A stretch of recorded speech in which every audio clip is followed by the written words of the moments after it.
It is either April Fool's Day or it is New Year's Day, depending on what rabbit holes you have gone down over the last few years. But it is today.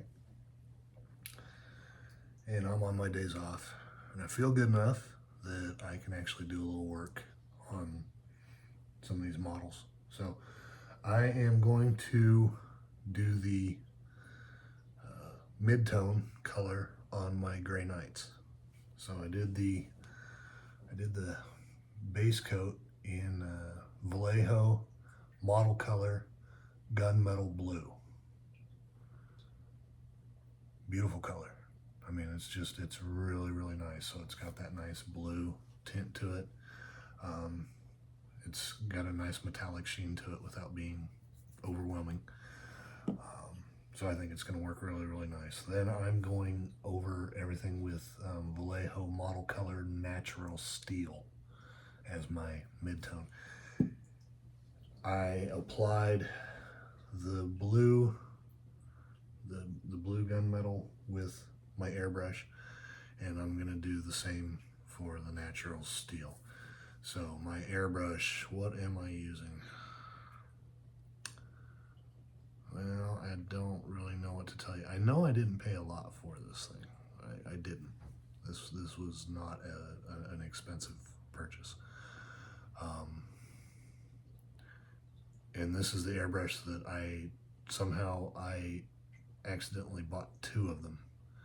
And so now my wife has one. She hasn't used it, but she has one.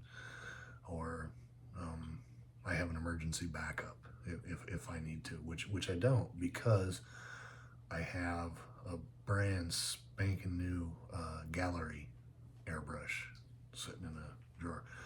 I've tested it and it tests fine, but I just haven't put it to use because I don't need to. This thing does everything that I need it to do. So I've made a couple modifications to it from its purchased configuration, and you know, I don't want to try to sound like,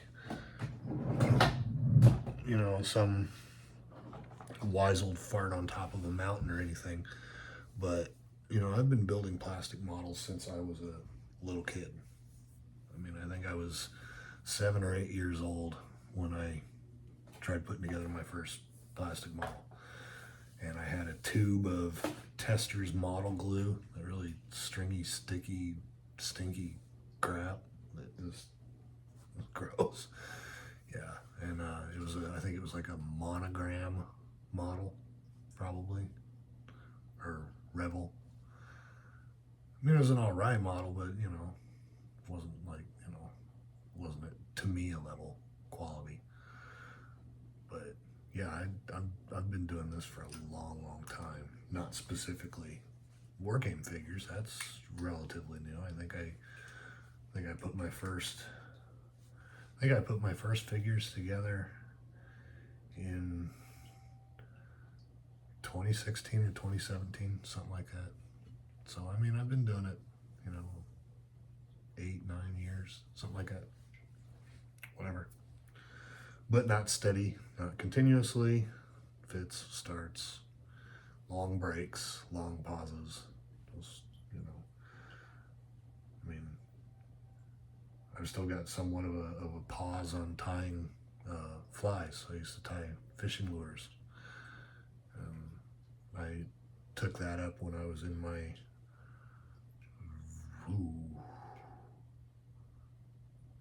I had to have been 19 or 20 years old when I started that.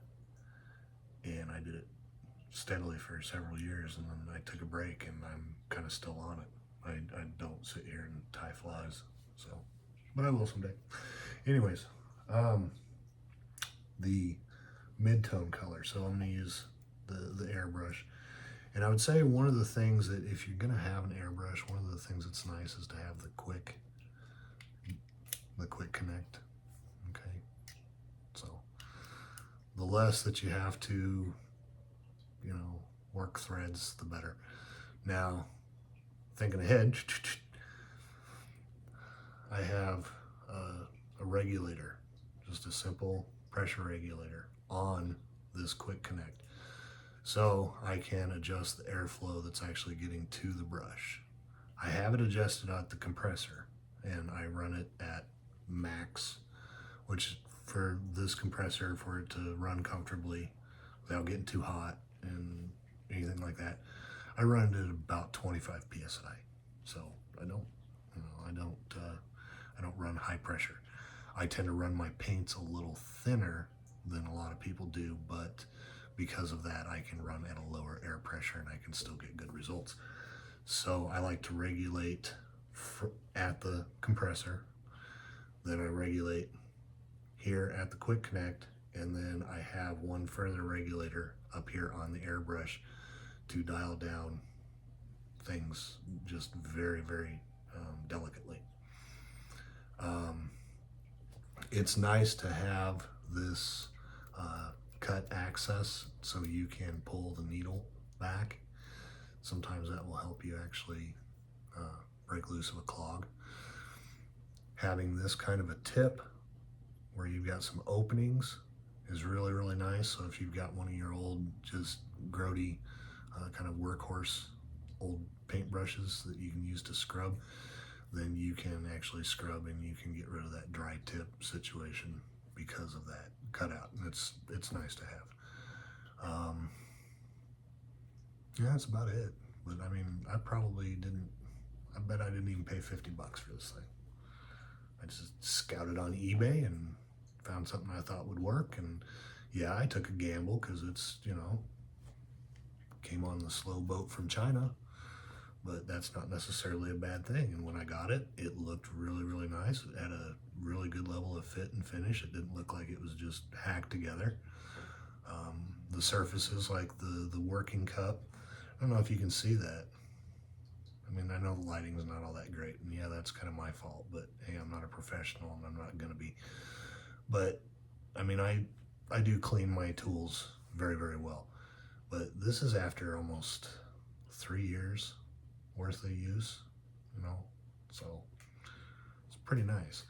If you've got a rougher finish in there, it's going to hold on to a lot more paint and it's going to get kind of grody. So I mean, having those surfaces be nice and polished means that paint is not going to stick to them quite as badly. They're going to be easier to clean. So I mean, it's it's a little attention to detail, things like that are nice. And you don't necessarily have to spend a ton of money to get an airbrush that will do what you need it to do. You don't have to have the name brand stuff necessarily. Okay, you would be shocked at how many name brand things are really nothing more than rebranded generic things. Okay, so they just divert part of the production line and move it over this way and put a different stamp on it, and all of a sudden, wow, it's this new product, and it's really not. They're kind of sketchy. Manufacturers do kind of sketchy things like that. So I've learned a few things over the last 20 years of working in manufacturing. So airbrush the mid-tone, and then I think I'm gonna probably go back to dry brushing. So makeup brushes. So but I'll show you.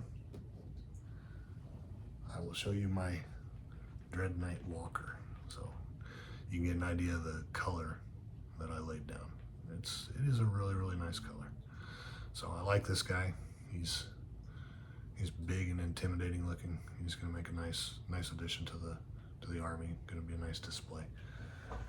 So, and then after I get that done, I'm going to. I've got another little project, something else to occupy my time, because I can't just sit here and do this for hour after hour after hour. I can work at it for an hour and a half, 2 hours tops. Then I need to go do something else, because I will get burned out and I will start hating what I'm doing, and I don't want to do that. So I have to bounce around. Plus autism. So I'm